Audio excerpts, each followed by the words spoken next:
कशा आहात सगळे आपल्या यूट्यूब फॅमिली मेंबरचं स्वागत आहे आपल्या नवीन एका ब्लॉगमध्ये। तर आज 26 जानेवारी आहे आणि प्रजासत्ताक दिनाच्या आपल्या सगळ्यांना खूप खूप शुभेच्छा। आणि आज आपण 26 जानेवारीला जिलेबी आणतोच, मग म्हणलं आज जिलेबीच करूया। माझी ही पहिली वेळ आहे जिलेबी करण्याची, पण मी करणार आहे आणि त्याच्याबरोबर फाफडा सुद्धा करणार आहे आणि ती रेसिपी तुमच्याबरोबर शेअर करणार आहे। चला मग इथे जिलेबी आणि फाफडा करणार आहे ते इथं तयार करून ठेवलंय आणि इथे जिलेबीचं पीठ सुद्धा आपलं तयार झालेलं आहे। चला आता सुरुवातीला मी पाक करून घेते आणि नंतर मी जिलेबी तळायला घेते। चला मग सुरुवात करूया। इथे मी एका पातेल्यामध्ये ना साखर घेतलेली आहे, थोडंसं जिलेबी करणार आहे त्यामुळे साखर पण 1 कपच घेतलेली आहे आणि त्यामध्ये साखर बुडेल एवढं पाणी घेतलेलं आहे आणि हे आता पाक तयार करायला मी इथे ठेवते।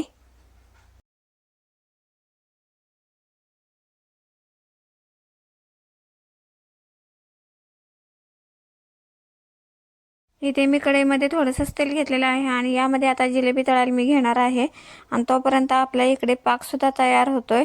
पाक हा जिलेबीसाठी 1 तारीच लागतो आणि आमची आईची पद्धत होती की म्हणजे बशीमध्ये पाणी घेऊन त्यामध्ये बघत होतो।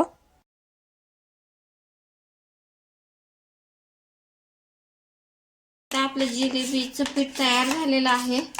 आता मी ही दह्याची माझ्याकडे असलेली पिशवी तयार घेतली आहे, ह्या पिशवीमध्ये 1 तारी तर पाक लागणार आहे बघा।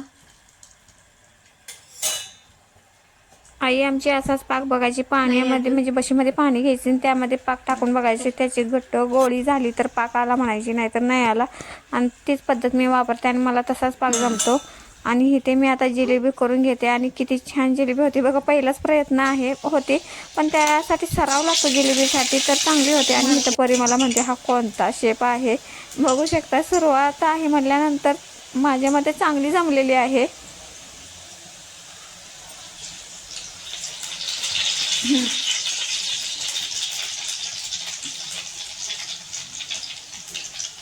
कुठला आकार आहे मला जरा समजेल का? हां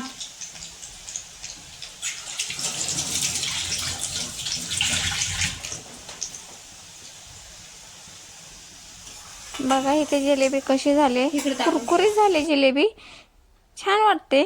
बघू आता पाकात टाकल्यानंतर खाल्ल्यानंतर खरी टेस्ट कळेल। चला गरम गरमच मी पाकामध्ये टाकून घेते। इथं पाक सुद्धा आपला तयार झालेला आहे आणि पाक सुद्धा गरम आहे, त्यामध्येच मी आता टाकून घेते।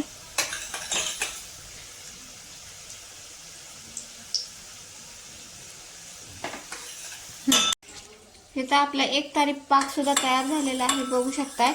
आणि इथं आपली जिलेबी सुद्धा तयार झाली, किती छान झाली जिलेबी। फर्स्ट ट्राय आहे, म्हणजे पहिल्या प्रयत्नात माझी जिलेबी तयार झालेली आहे।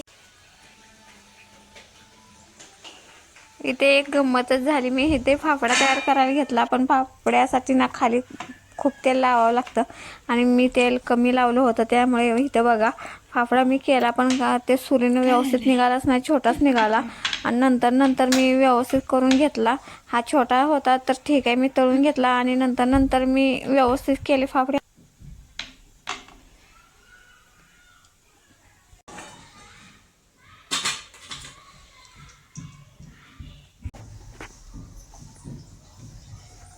फाफडा तयार झालेला आहे, तुम्ही बघू शकता की जिलेबी एकदम कुरकुरीत झाली आणि फाफडा सुद्धा खुसखुशीत झालाय। चला तुम्हाला दाखवते आणि ही माझी पहिली वेळ आहे, पण छान झाले, बघूया।